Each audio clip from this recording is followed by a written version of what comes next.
yang mempunyai suatu analisa yang lebih tajam, lebih kritis mereka, berbeda dengan angkatan-angkatan sebelumnya.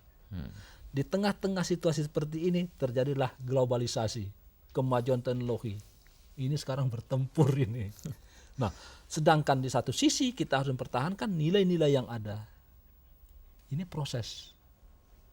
Jadi kalau misalnya terjadi sesuatu apa, tolong dulu dimengerti masalahnya.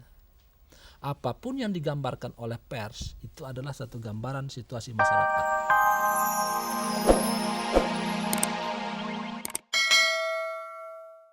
Pola kita, pola kewartawanan kita, pola kode etik kewartawanan kita, pola kode etik jurnalistik kita adalah berkembang dari kultur Indonesia kan Pak? Iya, benar. Ya, sepenuhnya dari kultur Indonesia. Iya. Bahwa kita ada mengacu ke luar dan sebagainya itu oke. Iya.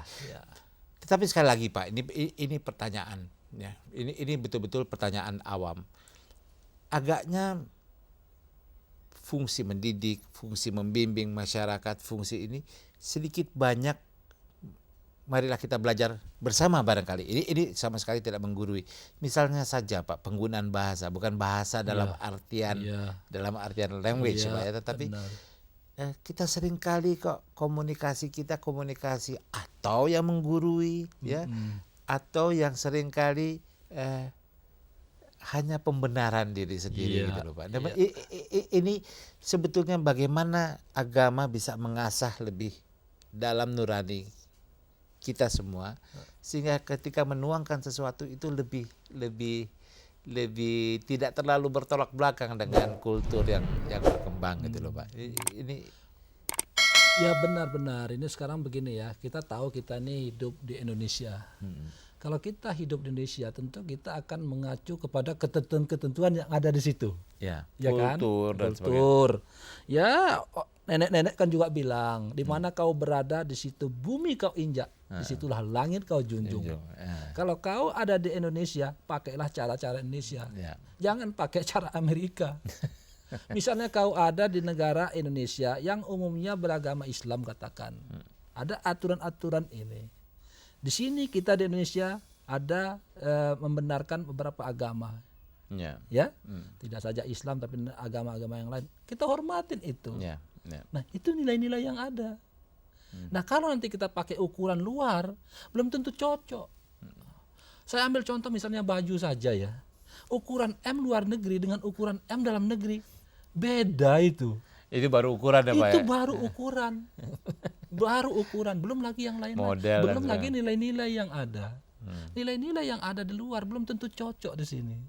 Nah karena itu dalam era globalisasi yang makin deras masuk ke tanah air, nah ini kita harus bisa menentukan sikap.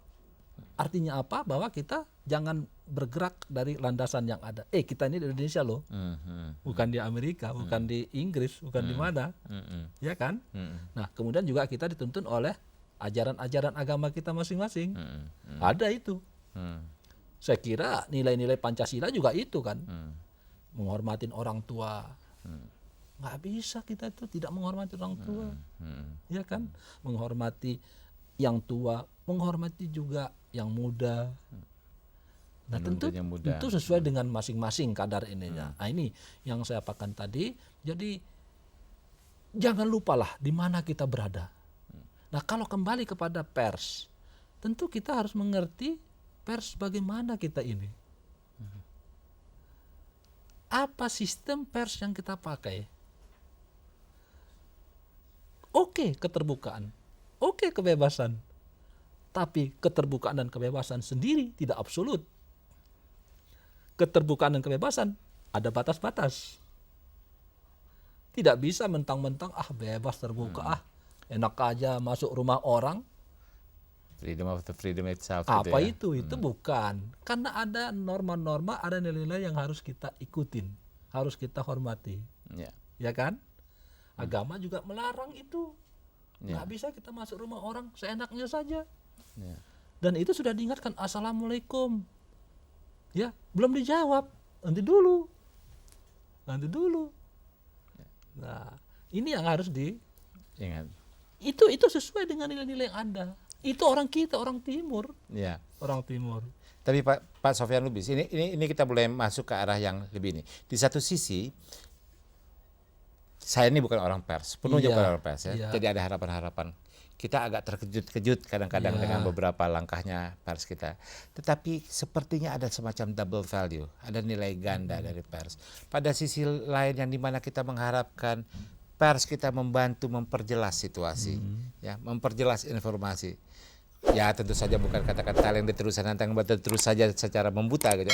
Pada saat itu pers kita seringkali sepertinya pengamatan saya yang awam dan bodoh ini sepertinya tersendat gitu ya Pak ya. Padahal kita mengharapkan informasi yang lebih probing, yang lebih mendalam.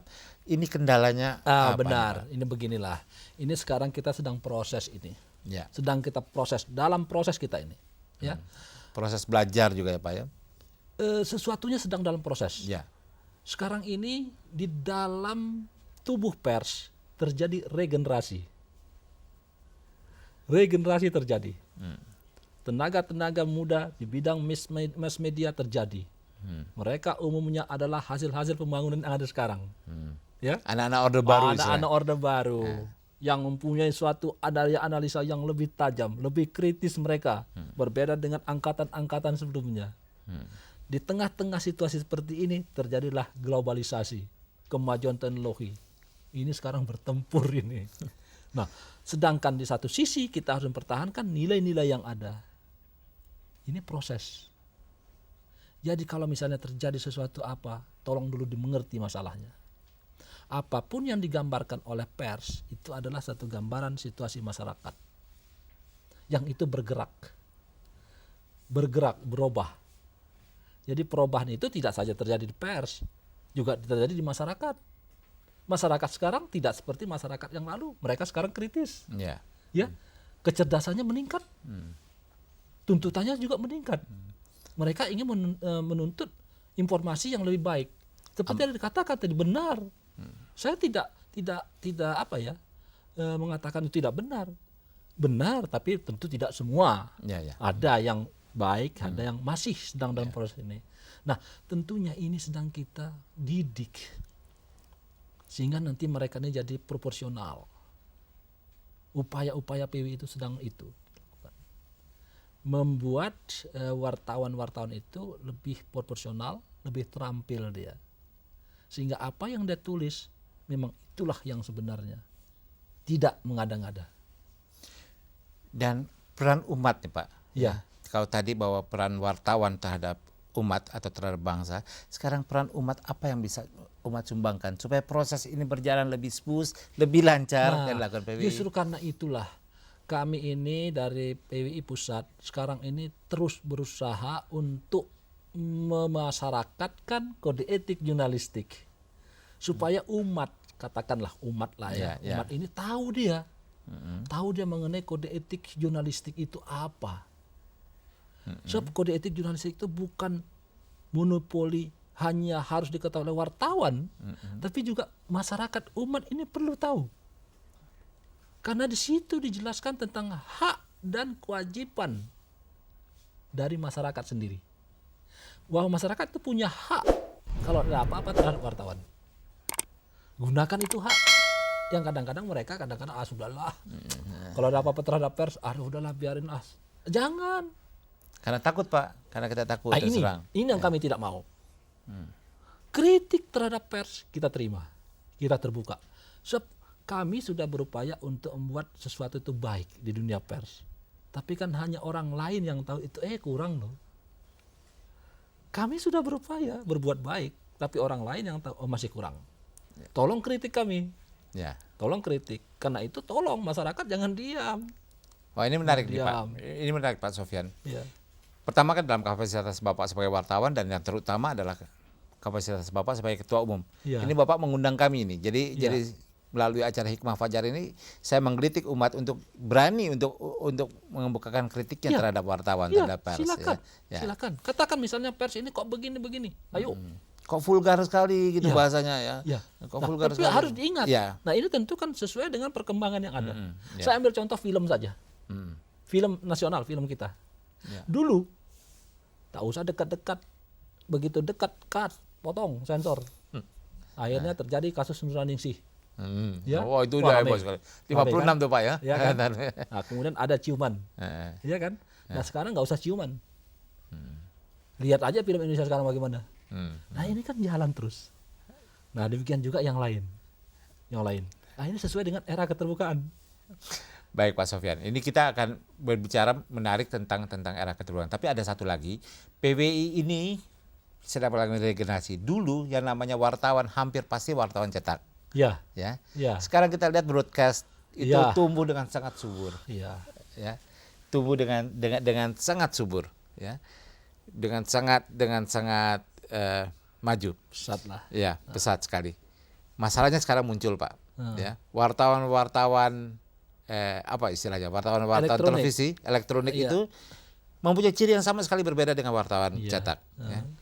Kecepatan, ketepatan adalah juga, dan mimik daripada si seorang yang diwawancara itu tertangkap dengan jelas. Ya. Sudah siapkah PWI menghadapi masuknya generasi muda yang datang dari teman-teman dari pertelevisian ini, Pak? Ya, inilah Kongres sudah mengamanatkan kepada kami itu untuk menyiapkan ini. Kita sudah siapkan itu tim untuk menerima ini. Tentu ada yang harus kita atur, ya kan? Nggak bisa begitu aja. Nah, kita sebenarnya sama tanggung jawab kita tuh. Apakah di media cetak, apakah di media elektronik sama.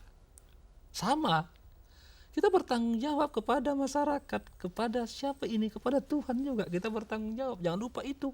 Tidak bisa seenaknya saja. Sebab begitu tersiar, pengaruh-pengaruhnya ini sudah bisa diperhitungkan. Itu yang saya bilang tadi. Belum itu disiarkan, ingat dulu, ini tanggung jawabnya berat ini. Ada saringan lah ya.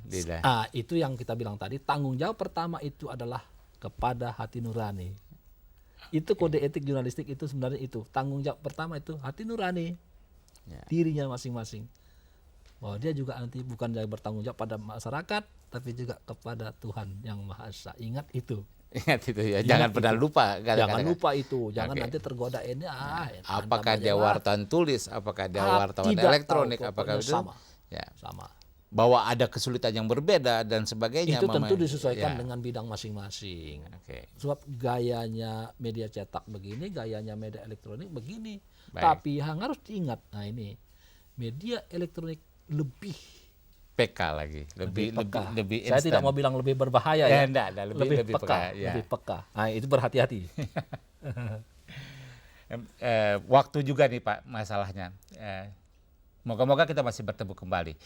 Pemirsa, demikian tadi percakapan kita dengan Ketua Umum PWI Pusat, Bapak Sofyan Lubis, yang juga seorang wartawan kawakan. Lihat saja, salah satu produknya adalah Pos Kota. Siapa tidak kenal Pos Kota di Jabodetabek ini? Ya. Nah, banyak sekali percakapan kita.